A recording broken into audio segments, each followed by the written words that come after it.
Hi guys, welcome back.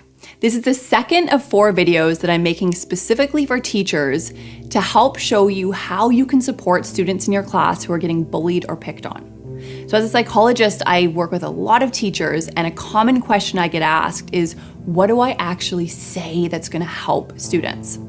And a lot of teachers worry that they don't have a psychology background, and so they think that nothing they do is going to be supportive. But actually, there are so many things that you can do, and in these videos, I'm taking you through the exact specific steps you can take. So we're using footage from this incredible teenager, Aliyah, who's sharing her story of being bullied as a young child and how she moved through that and what it was like for her to help illustrate these points. So I'm going to show you a clip of Aliyah now. I don't know, I didn't really have a lot of friends in elementary and middle school. I had 1 or 2 friends that I hung out with, and that was about it.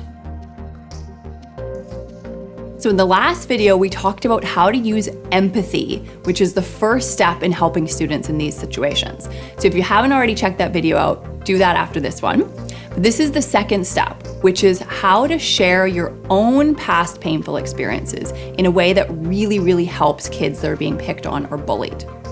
Because one of the biggest things that happens when kids go through this is that they feel like they're the only one.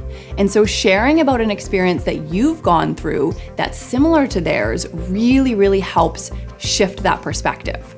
But we want to be careful when we do this because we don't want to dump our pain onto kids, of course. So there's a safe way that we can do this, and I'm going to walk you through the exact specific steps that you can take that do this in a way that's really helpful for kids.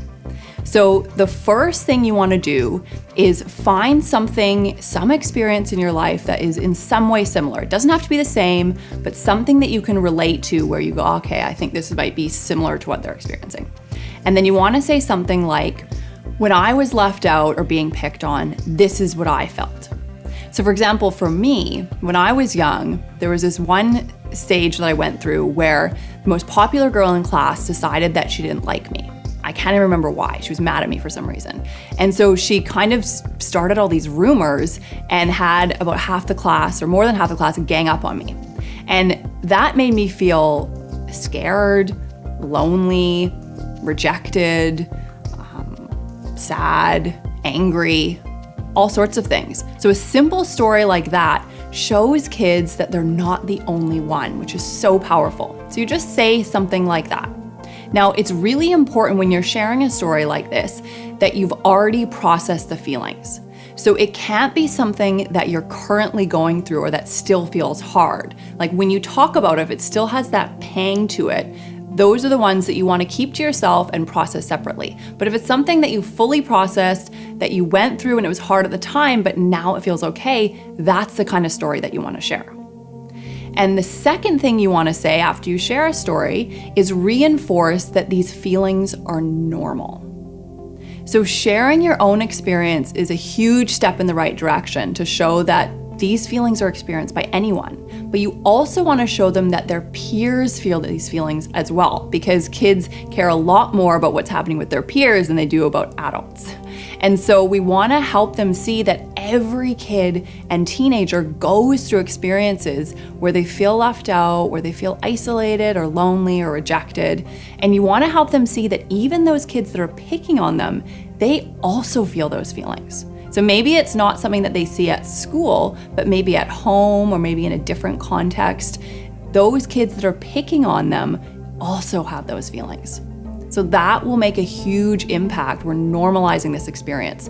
Loneliness, rejection, isolation, these are normal human experiences. And once we've made that point, we can then move on to the third thing that we want to say to them, which is that there's nothing wrong with them for feeling these feelings. When kids think they're the only one, they automatically assume that it must mean there's something wrong with them or that they're flawed in some way. So we want to reinforce for them that the reason they're having these feelings is because they're going through something hard. It actually has nothing to do with who they are as a person or that there's anything wrong with them. And when you do that, you're showing them the power of sharing vulnerable feelings. So by taking these steps, you're role modeling for them how powerful it can be to move through something painful, process it, and then be able to share it with others. And what happens when you take this approach, is that kids often then become mentors to other kids that are going through similar experiences, which is amazing because then you're creating this culture in your classroom where kids are helping each other. They're using their pain to help rather than dumping their pain onto other people. So let's go back to a clip of Aliyah to illustrate the power of this and how great it felt for her to step into this role of mentor after she'd been through this really hard bullying experience. I would say that I'm a bit of a mentor now to like the younger generation, and I think that kind of makes me, it makes me feel better and it makes them feel better. So I'd say I'm very happy about that. So this is the power of showing kids that it's okay to share experiences of pain once we process them. So next video, we're gonna talk about the next step you wanna take when kids are getting bullied or picked on in your class, which is showing them that it's not their fault.